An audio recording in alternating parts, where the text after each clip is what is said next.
All right, so we're now going to talk about photosynthesis. And photosynthesis is a process that allows us to be alive, and how many of the life forms that are on the planet would not be here without this process of photosynthesis.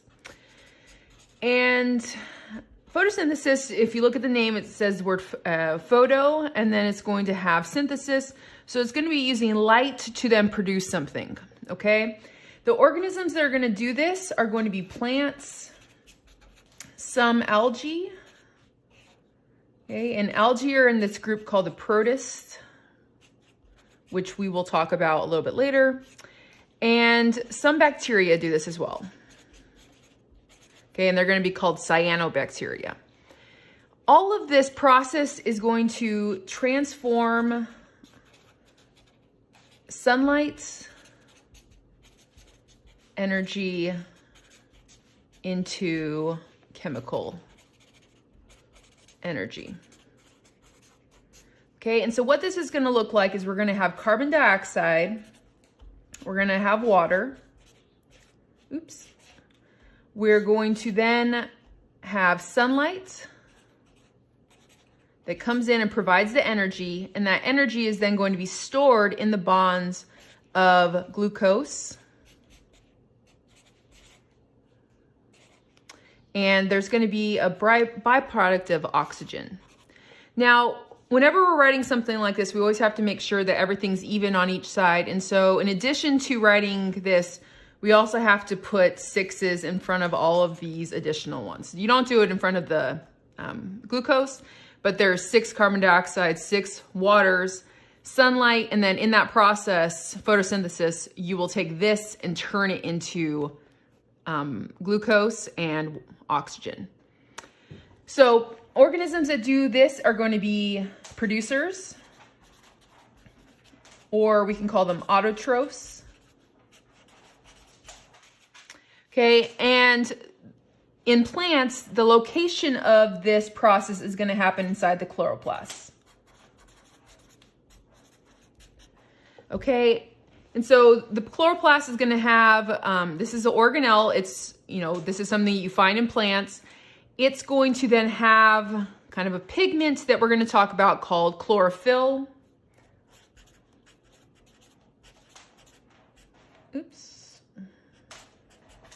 And this is a pigment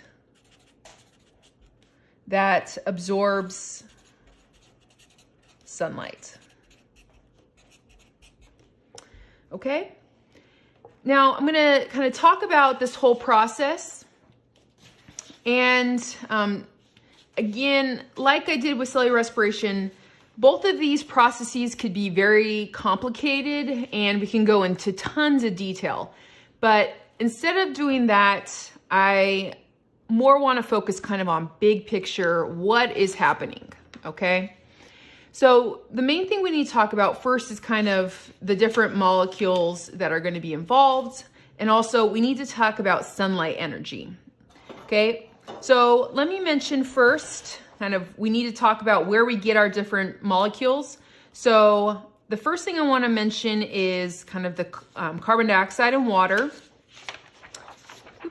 So what I'm going to draw right here is a leaf. Okay, and if you go to a plant, their roots are going to be in the ground. They're going to absorb water, and water is going to be transmitted up through the leaves through the stems into the leaves. Okay, so this is how water is going to get part of this. So again, let me just write, we have 6 CO2 plus 6 H2O. So we're looking for these 2 molecules right now. Okay, the other one is going to be carbon dioxide. And so carbon dioxide is a gas. And on the bottom of leaves, there are these little tiny holes, which are called stomata. And this actually means little mouth. And so I'm going to show you what these actually look like. So here is a picture of the bottom of a leaf, really magnified. And so you're going to see these little mouths. And what can happen is that these are closed, but they can open. And when they open, they allow carbon dioxide to enter. Okay, so CO2 is going to be found in the atmosphere, and they can enter the cell through the stomata. So these stomatas are going to be really important in allowing the carbon dioxide to get actually in. Okay, and then remember the leaves are going to be the location of those chloroplasts. So we've looked at Alodia leaves under the microscope multiple times, and the chloroplasts are going to be located inside the cell. And so carbon dioxide needs to get to the chloroplast as well as H2O. Now, before we can go through the process of talking about kind of how do we actually make the glucose, so this is an H12, O6, and we have just oxygen. There's 6 of those. We have to talk about kind of the energy source. So I usually draw it like this, like a line, jagged, so kind of lightning bolt of energy. And so before we can talk about kind of the actual process, we need to talk a little bit about light. Okay, and so now we need to talk a little bit about sunlight. So sunlight is going to be a form of radiation. And it's going to travel in waves. Okay, so the sun is going to be our source of sunlight, and the full kind of spectrum of the radiation is going to be called this electromagnetic spectrum. Now, most of this spectrum is not visible to us, but there is parts of the electromagnetic spectrum which is visible. And so what we see here are kind of, this is the electromagnetic spectrum, and these are all going to be waves, okay? And so again, waves are going to be, this is kind of how the actual light is going to travel. The individual packets of light, so a packet of light is going to be called a photon. And the photon is going to be kind of this discrete unit of energy, okay? Now, the photon travels in these waves, and depending on where you are on this electromagnetic spectrum, you can have very, very quick, obviously it's not going to look exactly like this, but they're going to be these uniform waves that just are going to go up and down really quickly.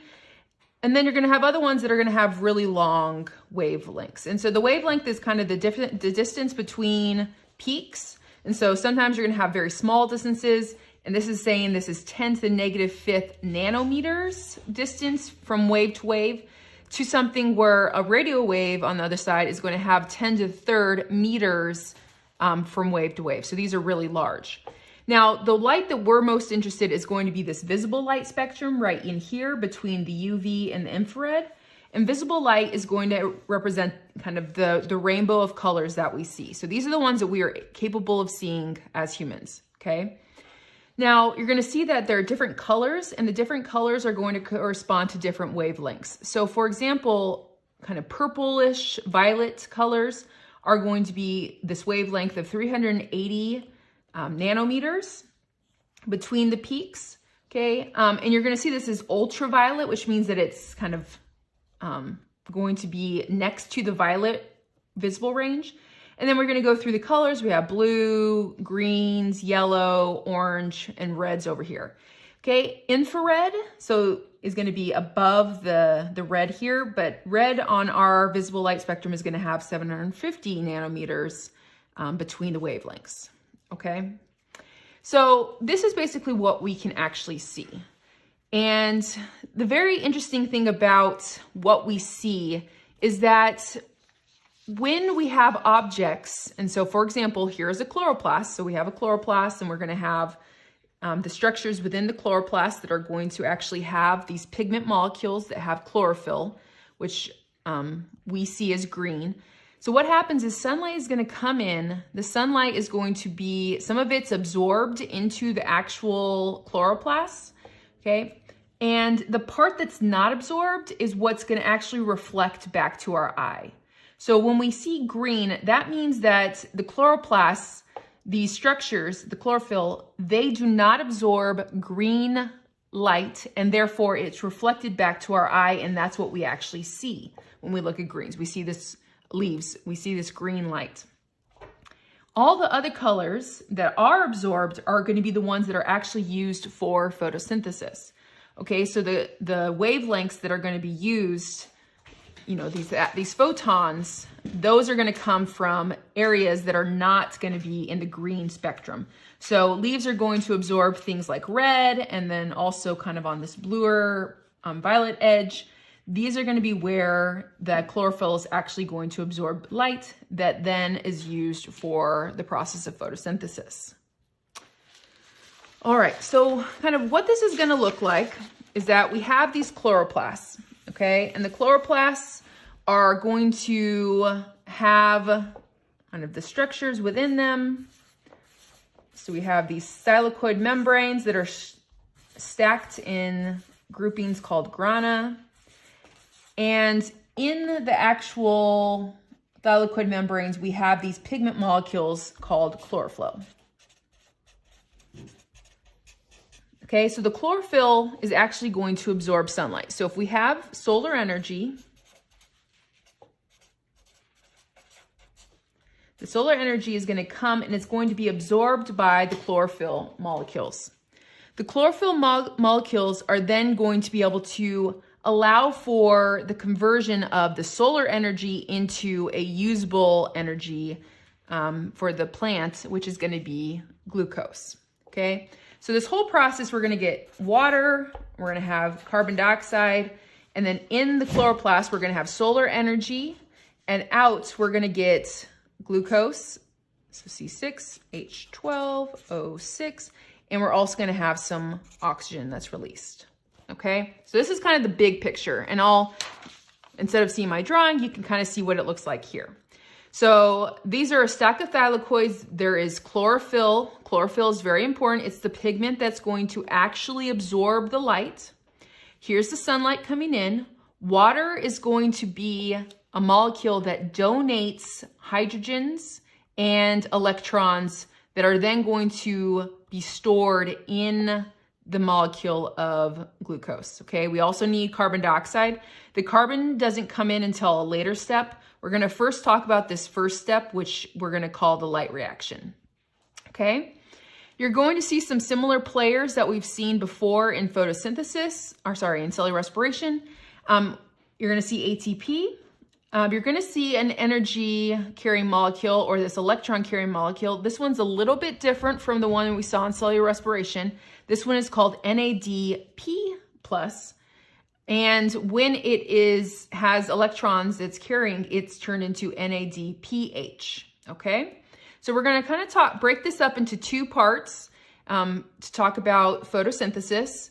The whole thing is taking place within the chloroplasts. Okay, and again, our starting products are going to be water and carbon dioxide, and our ending products are going to be sugar and oxygen.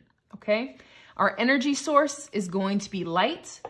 Okay, this light is not usable in this form for the plants. They have to convert it into a chemical form that they can use. Okay, and that's going to be ATP. And at the end, it's going to be this glucose molecule. All right, and remember the way that we got carbon dioxide and H2O, this comes from the roots. This is going to come from the leaves, those little holes in the leaves called stomata that are going to let carbon dioxide come in. Now, in this process, we have two main stages of photosynthesis. So the first stage is going to be called the light-dependent stage. This has to be during the day. There has to be light because it's dependent on light for this to take place, okay? The second stage, which I often like to call the light-independent stage, is going to be a stage that normally takes place during daytime, so there is sunlight, but there are some plants that don't actually do it during the daytime. This is also going to be called the Calvin cycle, which you will read about and see in the lab. Okay, so you need to make sure that you can know that these are interchangeable. So light independent and the Calvin cycle are the same thing. Now, in the first step, we're going to have the light independent reaction. So we'll talk about that. Let me just switch pages. Okay. So we're going to talk about light dependent reaction. All right. So in this step, what's going to happen is the chlorophyll in the chloroplast will absorb sunlight energy. Okay. They're then going to convert this. So convert sunlight energy into chemical energy. Okay. And at this point, the chemical conversion is going to be taking sunlight energy and turn it into these two energy carrying molecules. Okay. And so they're going to be two energy storing molecules. Okay. So one of them is going to be ATP, which we've talked about. This can store energy. And then the second one is going to be that NADPH for this one. Okay. So this is going to hold electrons, and this is going to hold a little bit of energy. All right. During this first process, one of the most important things that's happening is that we're having water. So we start with water, and we're going to split it. Oops. We're going to split it apart. Okay. And then the hydrogen ions from the water, so we break it apart, we have hydrogen ions. The hydrogen ions and the electrons that are associated with those will produce kind of the energy that's going to be stored here. Okay, so they're going to, the hydrogen ions and electrons are going to be kind of stored in the ATP and the NADPH. So I'm going to just briefly draw what this looks like. Okay, so our simplified, we have our chloroplasts, and then we have our thylakoids. The chlorophyll is going to be kind of on the actual structure of the thylakoid membrane. Sunlight is going to come in. So we have sunlight. It's going to be absorbed by the actual pigment in the chloroplast. We're going to have water that is ultimately going to be split apart. Okay, so we're going to extract that. And then from this, we're going to get ATP. We're going to get NADPH. And as a byproduct, because the hydrogen ions and electrons, we still have an oxygen. And so a byproduct is going to be oxygen, which this is a waste product. The plant does not need this, so it'll actually leave. Now, the ATP and NADPH, these are short-lived. They do not live for very long. Okay, they can last for a little while, but what's going to happen is we're going to take these two things and go make glucose. Glucose is going to be a longer term storage molecule for the plants.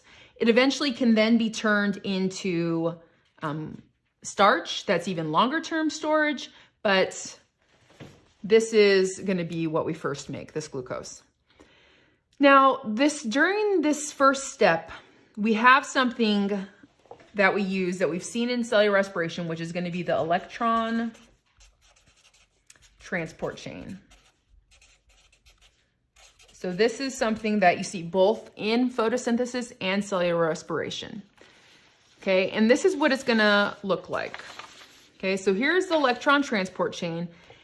These are kind of complicated, but the main thing you need to know is that we're taking electrons that came from water. Okay, the electrons are coming here, and we are doing the same thing we did with cellular respiration, where we're using the movement of those electrons to power the pumping of hydrogen ions from one side of a membrane to another side of the membrane. Okay, in this case, we're doing this in the chloroplast. And so we have the thylakoid membrane right here, and then we have inside the thylakoid. These are going to be the actual chlorophyll molecules right here, and we're going to call them, they're located on these things called photosystems. Okay, the photosystems are going to be where the light actually comes in. And so we have electrons from water, we have light from sunlight, and this is going to power the electron transport chain. Okay, we're going to pump hydrogen ions through the membrane by the movement of these electrons. It's then going to have a high concentration of hydrogen ions over here, and then the hydrogen ions are actually going to be pumped back through ATP synthase, which is present as well, and we're going to make ATP. Okay. During this process, there's going to be NADPH formed. It's going to be the final kind of electron acceptor right here for those electrons that are first extracted from the water. And these NADPH and the ATP will then go to the Calvin cycle. Okay, and so this is going to be the next step. Now, in this process, this is a little bit different from what we've seen prior to this. So when we were looking at cellular respiration, we're kind of talking about how as the electrons fell, energy was released. And so in this case, that is sort of true, but we also have one other thing going on. So this is kind of a cartoon of what happens. We have photons, which are going to be the light energy. They're adding this energy that are taking the electrons that have been taken off of water and kind of raising them to an excited state. Okay, so they're exciting the electrons, putting them to a higher energy state, and then the electrons can move down the electron transport chain, and as they're moving, they can release energy. Okay, in the electron transport chain, we have two photosystems. This is where the actual sunlight is going to be absorbed. This is where the chlorophyll is going to be located. The first photosystem, which unfortunately, well, we call it first photosystem. We actually found photosystem 2 first. We won't worry about that. But the photosystem 1 is going to raise the electron up kind of quite a bit. We're going to have energy extracted by the passing of this electron down the electron transport chain. And then we're going to have the second photosystem is going to excite this electron even higher to a higher energy state. And those are then going to be added to this NADPH, which can then go on to the next step, which is the Calvin cycle. Okay, this is a cartoon. Let's see what this actually looks like, kind of in a more realistic sense. So we have our photosystems. This is where chlorophyll is going to be located. Sunlight comes in. We have our electrons from water that have been taken off. We are then going to excite our electrons, okay? And once the primary electron acceptor has been excited, the electrons will then pass down the electron transport chain, making ATP. They will then be excited one more time, and those excited electrons will be added to NADPH, okay? And this excitement, this raising of the electrons to a higher energy state is all happening because of the light.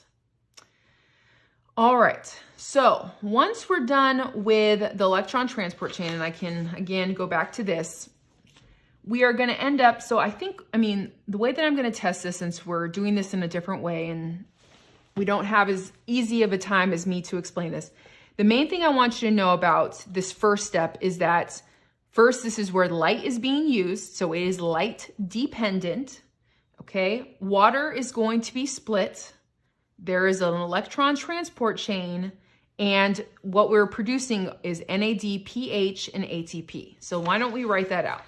Okay, so the main thing we want to know for the light reaction, or light dependent, sometimes we call it the light reaction, but I should say light dependent reaction, okay, is that this whole process taking place in the chloroplast. Okay, we are going to have splitting of water. I'm spelling that wrong. Splitting of water. Okay, oxygen is going to be a byproduct. The hydrogen is providing the electrons and the hydrogen ions. There is an electron transport chain. So remember, we wrote that out before, electron transport chain. And light is essential. Okay, this process cannot take place at nighttime. You have to have light. Okay, the kind of outputs of this process are going to be ATP and NADPH. These are then going to go to the Calvin cycle, or the light independent. Okay, these, along with carbon dioxide, which is going to be the molecule that we're going to start using, are going to make glucose.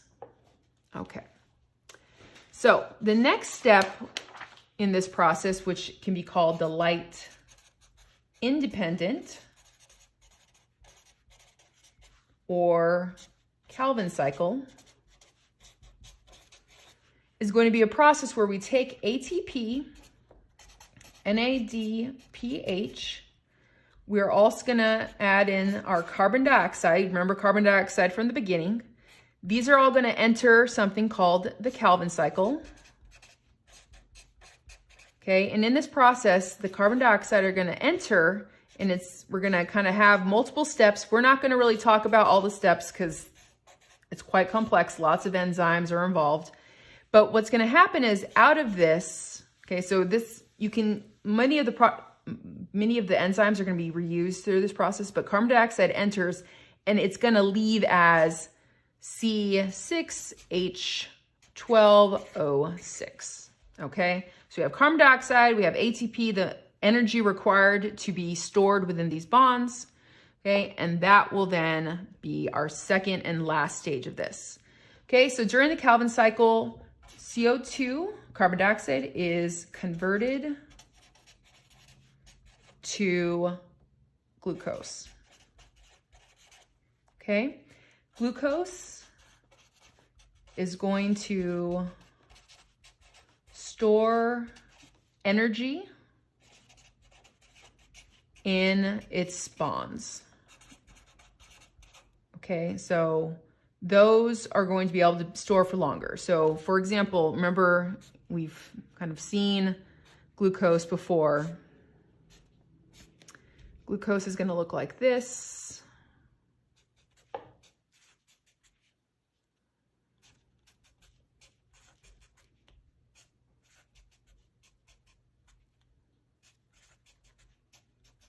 And then CH2OH.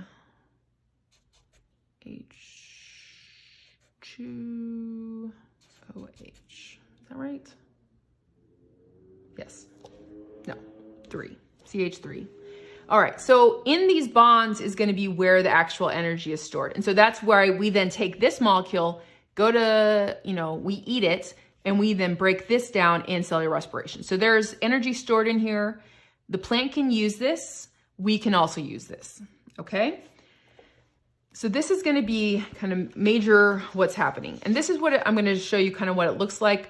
I am going to not even discuss all the steps that are involved in this box. Okay. There's lots of things that are happening in here. We don't need to really worry about this. We want main picture, big picture that's happening is that CO2 enters, we have ATP and we have NADPH. And out of it, we're going to make glucose. We can also make some other compounds, but we're going to mostly focus on glucose. Okay, and so that is going to be kind of the main parts of this whole process. Okay, so I am skipping a lot of the detail that is involved in kind of these little steps, but kind of big picture is going to be that, in one step, you are going to be absorbing sunlight and kind of making these these short energy carriers, ATP and NADPH. And then from there, you are then going to kind of take that and carbon dioxide and make your glucose. Okay, so as an overview, we take carbon dioxide, and we're going to take 6 of them. We take 6 water molecules. We then have sun, okay, that is going to provide the energy, and we also are going to call the energy photons. Okay, so that's the actual name of the sunlight energy. In this process of, going to the next steps, we have 2 major things that are going to happen. We have the 2 stages. We have the light dependent,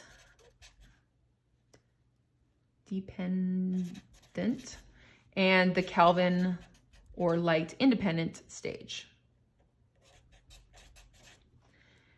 In that process, we then make carbon glucose, so C6H12O6, and we get 6 oxygen molecules as a byproduct, okay?